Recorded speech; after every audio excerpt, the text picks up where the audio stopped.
Baik, assalamualaikum warahmatullahi wabarakatuh. Salam sejahtera bagi kita semua.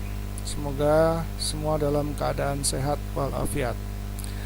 Pada kali ini kita akan sama-sama belajar tentang nilai-nilai etika. Nilai-nilai etika ini dalam konteks industri pariwisata. Nah, kenapa kita perlu mempelajari hal ini? Karena beretika merupakan penghubung perilaku antar manusia yang sangat penting, amat sangat penting. Etika yang baik dibawa di tempat kerja oleh pimpinan akan berpengaruh besar bukan hanya bagi hubungan karyawan dan tamunya, tetapi juga ke semua tingkat kesuksesan yang dinikmati oleh organisasi. Ya. Nah, kenapa perlu etika? Kenapa kita butuh etika? Jika tujuannya untuk mengurangi konflik, maka perlu meningkatkan hubungan yang luas dengan mitra kerja. Artinya apa? Supaya tidak terjadi konflik, kita perlu memahami kebiasaan-kebiasaan, norma-norma, nilai-nilai customer atau tamu, sehingga tidak salah paham. Kesalahpahaman seringkali berujung pada konflik. Yang kedua, jika tujuannya untuk meningkatkan kepercayaan, maka sangat perlu mengembangkan hubungan yang positif dengan orang yang ingin mempercayai kita. Apa itu artinya yang positif? Positif di sini artinya adalah bahwa kalau kita berbuat janji, maka harus ditepati. Kemudian semua janji harus tidak boleh diingkari.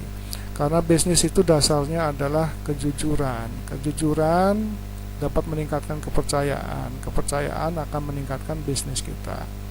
Ya, jadi kita perlu etika dalam hal ini. Yang ketiga, jika tujuannya adalah untuk meningkatkan pemasukan, maka perlu membangun hubungan yang produktif dengan pelanggan, mitra, karyawan, dan masyarakat. Artinya apa? Hubungan yang produktif ini bisa diartikan sinergi. Ya, sinergi itu adalah tingkatan yang lebih tinggi daripada sekedar kerjasama.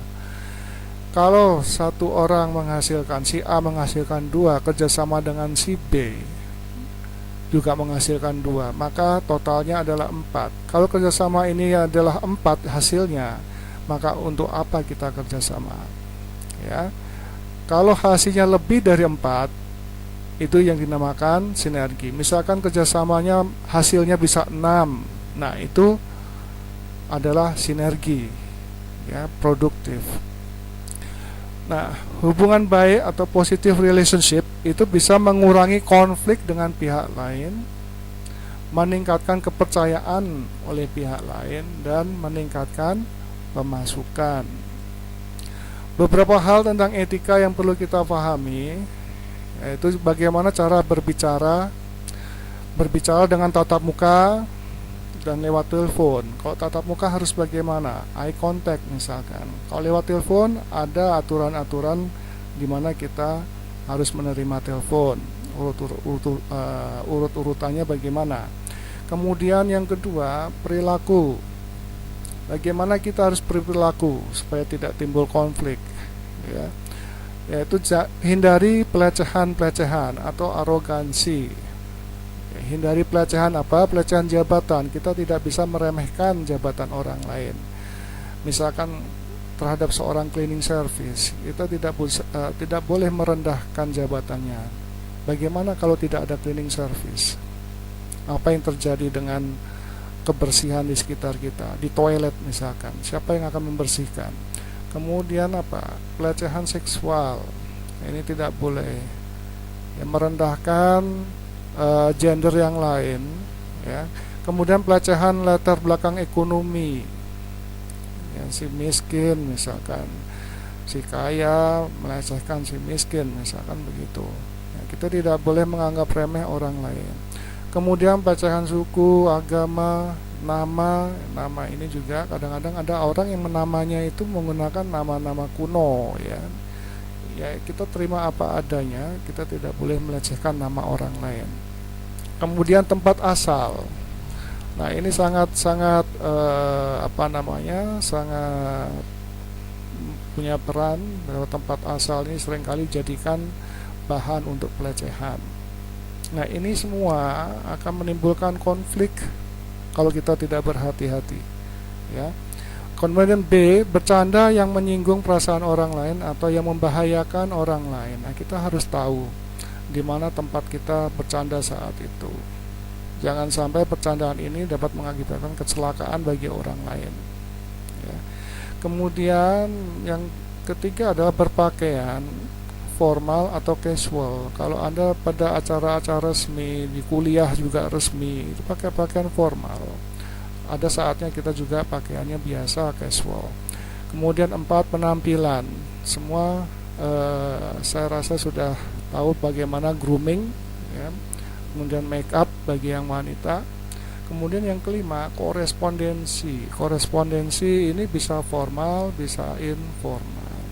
Korespondensi formal, misalkan contohnya kalau Anda menulis surat, ya, kepada atasan, pimpinan, kepada teman, kepada dosen misalkan. Nah, sebaiknya kan lengkap, kita menyebutkan nama, name, mungkin dari kelas yang mana. Nah, ini adalah suatu etika di dalam korespondensi. Nah, ini adalah beberapa etika yang harus kita pelajari. Nah, berikutnya adalah menurut Russell tahun 95 dan 98, dia mengemukakan beberapa etika yang dikemukakan oleh Aristoteles, ya. Sejak zaman dulu sudah diberikan suatu suatu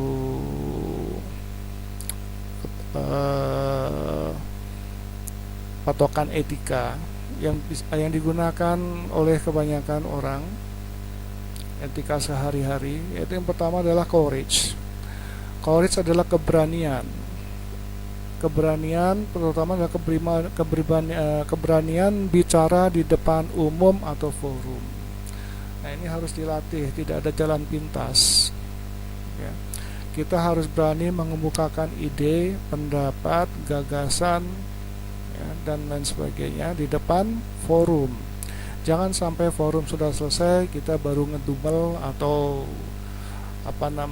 tidak setuju di belakang. Ini tidak boleh, tidak etis orang bilang.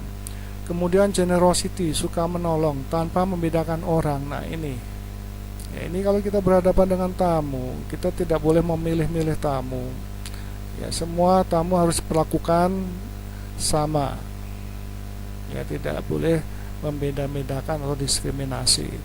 Yang ketiga, honesty, kejujuran, ya, fondasi dalam hubungan dengan orang lain. Jujur, timbul kepercayaan, kemudian timbul bisnis, ya. Kemudian 4, loyalty to family, loyal terhadap keluarga. Loyalitas itu penting terhadap keluarga, ya. Apa artinya loyalitas terhadap keluarga? Tidak boleh membuka aib keluarga, ya, aib keluarga, terutama orang tua. Kita tidak boleh membuka aib, mengata-ngatakan orang tua kepada teman kita, ya, mengeluh tentang orang tua kepada orang lain, ya, nggak boleh. Kemudian loyalitas terhadap teman. Jika Anda sudah dipercaya oleh teman untuk curhat misalkan, nah, Anda harus bisa menjaga kerahasiaan teman, ya. Ini adalah suatu etika. Kemudian tempat kerja sama. Etika di tempat kerja adalah tidak boleh membuka aib dalam pekerjaan. Apalagi atasan, apalagi perusahaan, ya, jangan mengeluhkan perusahaan atasan kepada orang lain. Kemudian etika terhadap